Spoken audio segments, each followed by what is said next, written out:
stupid is their certainty that they have all the answers. This is what's going on with our government. This is what's wrong, with this or that. This is what people should be like. Blah, blah, blah, blah, blah. So you're narrowing your focus to this little tiny little rail, something that you heard from somebody else. It's not even your own stupid idea. It's something you've absorbed it on the internet, whatever, and you're going down on this kind of monorail path. Meanwhile, the world is all around you, and you're just going like zoom like that because you're so certain you have the answer. So people who are certain of things are very stupid, and when they have power, they're very, very dangerous. Yeah. More harm is caused in this world by stupid, incompetent people than by evil people. So, gagawin kong example dito si Gabe. Okay? Now, yung ganong klaseng tao na hindi maalam sa mga bagay na pinagsasabi niya, including sa topic ng HIV, personal responsibility, sa batas, sa pagdadamit, 'di ba?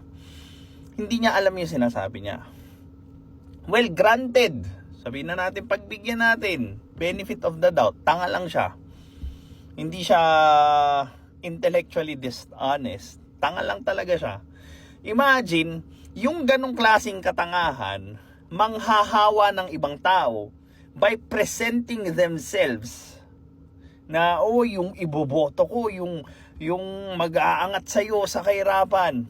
So, imagine yung ganong klaseng tao magpo-produce ng isang politiko na most likely wala ring alam doon sa issues, topic ng lipunan, 'di ba?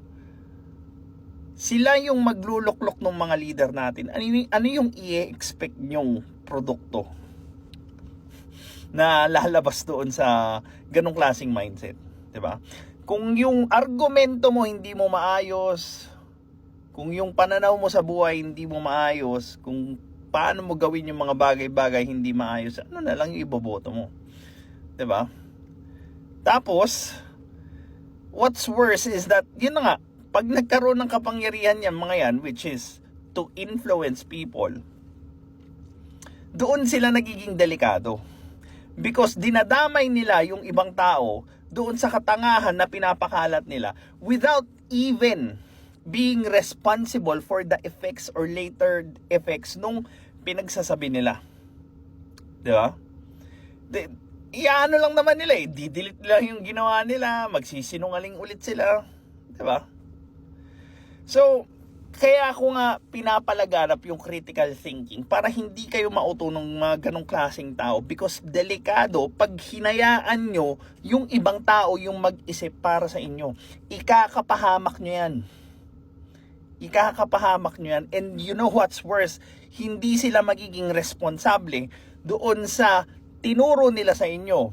Bagkus babalik pa rin pa nila kayo balang araw. Gising Pilipinas. This is Pinoy Extreme. Have a good day.